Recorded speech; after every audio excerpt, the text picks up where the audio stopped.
मेरे दोस्तों, इस वीडियो को बनाने में बहुत मेहनत लगी है। कृपया इस वीडियो को लाइक और सब्सक्राइब करें। सोनापुर नाम का एक छोटा सा गांव था। चारों तरफ खेत, आम के बाग और मिट्टी की खुशबू से भरा हुआ। गांव के लोग मेहनती थे, लेकिन ज्यादातर परिवार गरीबी में जी रहे थे। उसी गांव के किनारे एक टूटी फूटी झोपड़ी में करण अपने परिवार के साथ रहता था। उसके पिता गोपाल अब बूढ़े हो चुके थे। माँ सरस्वती कई सालों से बीमार थीं और छोटी बहन मीरा की शादी की चिंता पूरे परिवार को हर दिन परेशान करती थी। करण हर रोज सुबह उठकर पास के शहर में मजदूरी करने जाता। दिन भर धूप में काम करने के बाद शाम को थका हारा घर लौटता। महीने भर की कमाई घर के राशन और दवाइयों में खत्म हो जाती। एक रात खाना खाते समय उसकी माँ बोली, बेटा कब तक ऐसे चलेगा? जिंदगी भर मजदूरी करेगा क्या? करण चुप रहा। उसके मन में भी यही सवाल था। अगले दिन शहर से लौटते समय उसने दो व्यापारियों को बात करते सुना। एक आदमी बोला, गांव में अगर कोई साफ सुथरी और ईमानदार चिकन की दुकान खोल दे तो लोग दूर दूर से खरीदने आते हैं। दूसरा हंसते हुए बोला, आजकल लोग स्वाद से ज्यादा भरोसा खरीदते हैं। उस रात उसने अपने पिता से कहा, बाबूजी, मैं मजदूरी छोड़कर अपना काम करना चाहता हूँ। पिता गुस्से में बोले, हमारे घर में कभी किसी ने ऐसा धंधा नहीं किया, लोग क्या कहेंगे? लोग तो आज भी हमारी गरीबी पर हंसते हैं। अगर मेहनत करके घर बदल जाए तो वही लोग तारीफ भी करेंगे। माँ ने बेटे का साथ दिया। 2 दिन बाद करण अपने दोस्त विकास के पास गया। विकास ने कहा, अगर इरादा मजबूत है तो मैं भी साथ हूँ। दोनों ने अपनी बचत मिलाई और गांव के बाहर एक पुरानी दुकान किराए पर ले ली।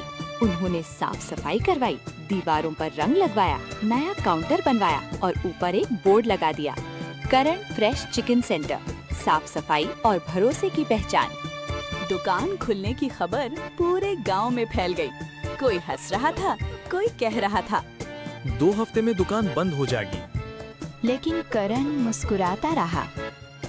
रविवार की सुबह उसने पहली बार दुकान खोली। सब कुछ चमक रहा था। पहला ग्राहक गांव के बुजुर्ग रामू काका थे। उन्होंने दुकान देखकर कहा, दुकान तो शहर जैसी लग रही है। करण ने मुस्कुराकर जवाब दिया, काका, एक बार सामान ले जाइए, अगर पसंद ना आए तो पैसे वापस। रामू काका 1.5 किलो चिकन लेकर चले गए। कुछ देर बाद दूसरा ग्राहक आया, फिर तीसरा। दोपहर तक दुकान पर भीड़ लग गई। शाम होने तक कुछ ही माल बाकी थे। जब करण ने हिसाब लगाया तो उसकी आंखों में खुशी के आंसू आ गए। उसने पहली बार एक दिन में मजदूरी से कई गुना ज्यादा कमाया था। वो मिठाई लेकर घर पहुंचा। क्या बात है बेटा? आज हमारी किस्मत बदलने की शुरुआत हो गई। पूरे घर में खुशियां छा गई। लेकिन गांव से 10 किलोमीटर दूर रहने वाला बड़ा दुकानदार भैरव ये खबर सुनकर जल उठा। उसने अपने आदमी से कहा, अगर ये लड़का चल गया तो मेरा आधा धंधा खत्म हो जाएगा। कुछ करना पड़ेगा। उधर करण हर ग्राहक से प्यार से बात करता। वो हमेशा सही वजन देता और दुकान की सफाई का खास ध्यान रखता। धीरे धीरे उसकी दुकान गांव की पहचान बनने लगी। लेकिन भैरव ने मन ही मन फैसला कर लिया था कि वो किसी भी कीमत पर करण को सफल नहीं होने देगा। एक रात अंधेरे में कुछ लोग चुपके से करण की दुकान के पास पहुंचे और यहीं से उसकी जिंदगी का सबसे कठिन संघर्ष शुरू हुआ। सुबह सूरज निकलने से पहले ही करण रोज की तरह दुकान खोलने पहुंचा। लेकिन जैसे ही उसने दुकान का शटर उठाया, उसके पैरों तले जमीन खिसक गई। दुकान के सामने चारों तरफ कचरा फैला हुआ था। पानी की बाल्टी उल्टी पड़ी थी और बोर्ड पर काले रंग से लिखा था, यहाँ खराब मांस बिकता है, सावधान। कुछ गांव वाले वहाँ खड़े होकर आपस में बातें कर रहे थे। एक आदमी बोला, लगता है बात सच है। इसीलिए इतनी जल्दी दुकान चलने लगी थी। करण को बहुत दुख हो गया, लेकिन उसने खुद को संभाल लिया। उसी समय उसका दोस्त विकास वहाँ पहुँचा। उसने करण को सहारा दिया और कहा, अगर सच तुम्हारे साथ है तो डरने की जरूरत नहीं। दोनों ने मिलकर पूरी दुकान साफ की। फिर करण ने दुकान के बाहर एक नया बोर्ड लगा दिया, अगर किसी ग्राहक को सफाई या सामान से शिकायत हो तो पूरे पैसे वापस। ये देखकर गांव वाले हैरान रह गए। धीरे धीरे ग्राहक आने लगे। करण हर ग्राहक के सामने चिकन साफ करता, हाथ धोता और पूरी सफाई रखता। लोगों का भरोसा पहले से ज्यादा मजबूत हो गया।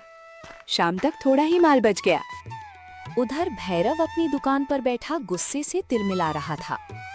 उसने अपने नौकर से कहा, पहली चाल भी बेकार गई, अब कुछ बड़ा करना पड़ेगा।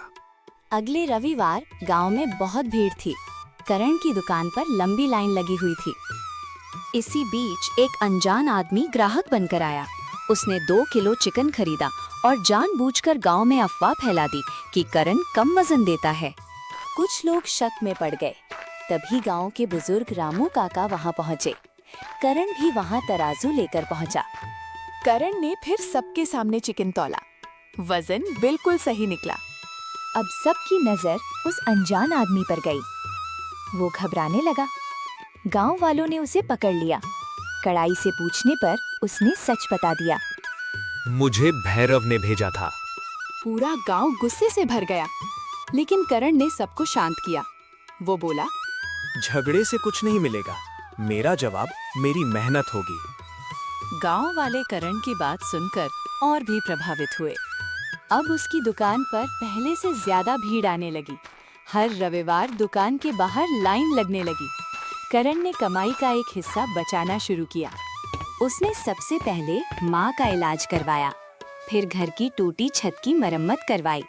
बहन मीरा की पढ़ाई भी दोबारा शुरू करवा दी। माँ की आंखों में खुशी के आंसू थे। उन्होंने बेटे से कहा, बेटा, तूने हमारे अंधेरे घर में उम्मीद की रोशनी जला दी। लेकिन भैरव अभी भी हार मानने वाला नहीं था। उसने इस बार एक ऐसी चाल चली जिससे करण की पूरी जिंदगी बदलने वाली थी। एक रात उसने गांव के बाहर कुछ लोगों के साथ मिलकर एक खतरनाक योजना बनाई और उसे पूरा विश्वास था कि इस बार करण की दुकान हमेशा के लिए बंद हो जाएगी। उस रात गांव में तेज बारिश हो रही थी। चारों तरफ सन्नाटा था। लोग अपने अपने घरों में सो चुके थे, लेकिन भैरव और उसके 3 साथी चुपके से करण की दुकान की तरफ बढ़ रहे थे। उनके हाथों में बोरे थे। उन बोरों में सड़ा हुआ मांस और कूड़ा भरा था। भैरव सोच रहा था, सुबह पूरा गांव यही समझेगा कि करण गंदा सामान बेचता है, फिर उसकी दुकान पर कोई नहीं आएगा। इतने में पीछे से किसी के कदमों की आवाज आई। वो गांव का चौकीदार माधव था। माधव ने दूर से सब देख लिया और जोर से चिल्लाया, कौन है वहाँ? रुको। भैरव और उसके साथी डर कर भाग गए, लेकिन एक आदमी फिसलकर गिर पड़ा। गांव के कुछ लोग भी शोर सुनकर बाहर आ गए और उसे पकड़ लिया। सुबह होते ही पूरे गांव में खबर फैल गई। पंचायत बुलाई गई। सरपंच ने पकड़े गए आदमी से पूछा, सच सच बता, किसने भेजा था? डर के मारे उसने सब सच बता दिया। मुझे भैरव ने भेजा था। भैरव को पंचायत में बुलाया गया। पहले तो उसने सब झूठ बताया, लेकिन जब उसके आदमी ने सबके सामने सच दोहरा दिया तो उसका सिर झुक गया। सरपंच ने सख्त आवाज में कहा, ईमानदारी से मुकाबला नहीं कर सके, इसलिए गंदी चाल चली। ये गांव ऐसी हरकत कभी बर्दाश्त नहीं करेगा। भैरव चुप खड़ा रहा। करण बोला, मैं किसी की बर्बादी नहीं चाहता, मैं सिर्फ मेहनत करके अपने परिवार का पेट पालना चाहता हूँ। करण की बात सुनकर गांव वाले उसकी और भी इज्जत करने लगे। पंचायत ने फैसला सुनाया कि भैरव सबके सामने माफी मांगेगा और करण की दुकान का नुकसान भरपाई करेगा।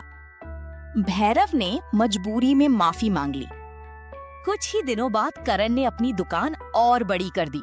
अब वहां चिकन के साथ अंडे, मसाले और तैयार मसाला मिक्स भी मिलने लगा। रविवार को इतनी भीड़ होती कि लोगों को नंबर लगाकर इंतजार करना पड़ता।